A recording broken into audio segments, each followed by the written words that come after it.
Feeding ants sounds simple until you actually try it. Feed too much and mold appears. Feed too little and growth stalls. Feed at the wrong time and brood just stops developing. Feed the wrong food to the wrong ants and suddenly nothing feels right. And here's why feeding is so frustrating. Most feeding mistakes don't cause instant failure. Everything can look fine for weeks until one day it isn't. That's why feeding advice feels so inconsistent. Everyone's doing something different and nobody explains why. But the good news is this: there is a clear rhythm to feeding ants, and once you understand it, feeding stops being stressful permanently.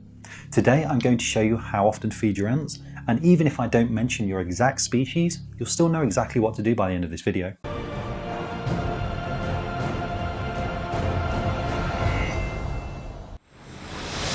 Almost every new ant keeper starts with the same assumption: I should feed them regularly so they stay happy.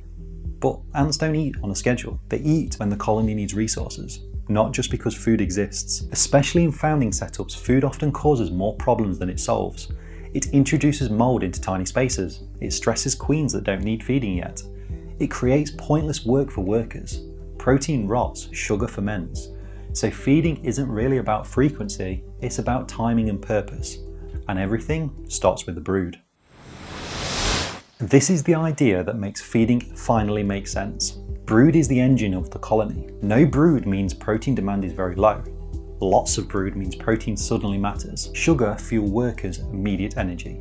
Protein becomes larvae, future ants. Seeds for some species are long-term storage rather than meals. Larvae are the hungriest stage. Pupae are sealed, they don't eat. Eggs demand almost nothing. But here's the part most feeding guides never explain. Brood alone still isn't enough to feed correctly. This is where people think they understand feeding and then still get stuck.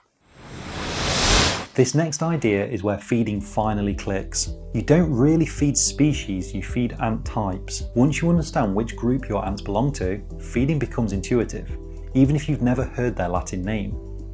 Most ants are sugar-driven foragers. They run on carbohydrates and only need protein when larvae are present. Some ants grow fast and burn energy quickly. They need more fuel, but they're also easier to overfeed. Some ants are seed specialists. Food for them isn't meal, it's infrastructure. And some ants grow slowly and quietly and get overwhelmed if you push them too hard. If you are watching this and mentally placing your ants into one of these groups right now, that's exactly what you should be doing. Now let's ground this with a few familiar examples, not as rules but as reference points. So let's take Lasius niger. They are adaptable, responsive, and very good at telling you what they need. During founding, they don't want food at all until workers arrive.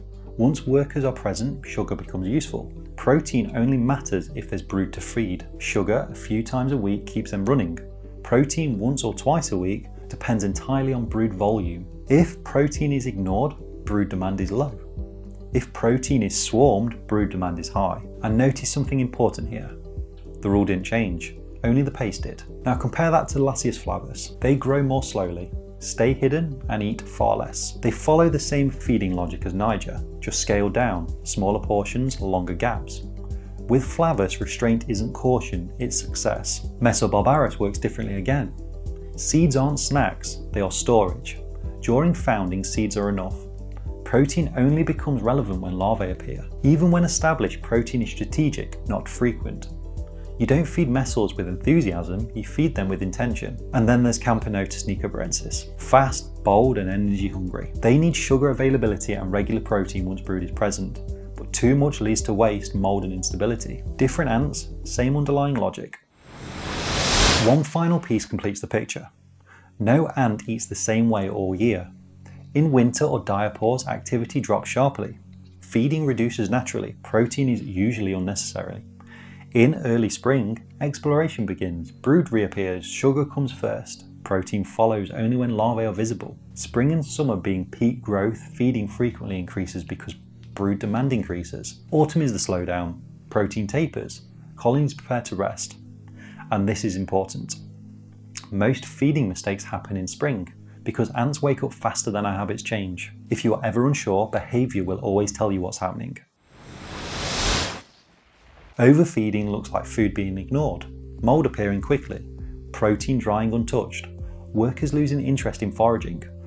Underfeeding though looks different, constant searching of workers, really slow brood growth, Strong reactions to food, they just swarm it like crazy. Underfeeding is rarer, ants are efficient, behaviour always gives it away. So let's simplify this. Feed for brood, not the calendar. Sugar more often than protein. Protein only when larvae are present. Small portions beat big ones every time. Remove leftovers quickly, within 12 hours. Learn your ant's type, then watch their behaviour. If you follow that, feeding stops being stressful. And if you've already overfed or underfed them in the past, that doesn't mean you failed. Most colonies recover extremely well once feeding stabilises. Next week, we're tackling one of the biggest panic moments in ant keeping. Why queens eat their eggs and how to stop it happening again. After that, we'll move through the seasons together. Winter stillness, warming, and the spring wake up. Everything we're doing here is building towards your strongest ant keeping season yet. If this helped, make sure to give it a like, subscribe, and all that good stuff. Let's make it fantastic. Farewell.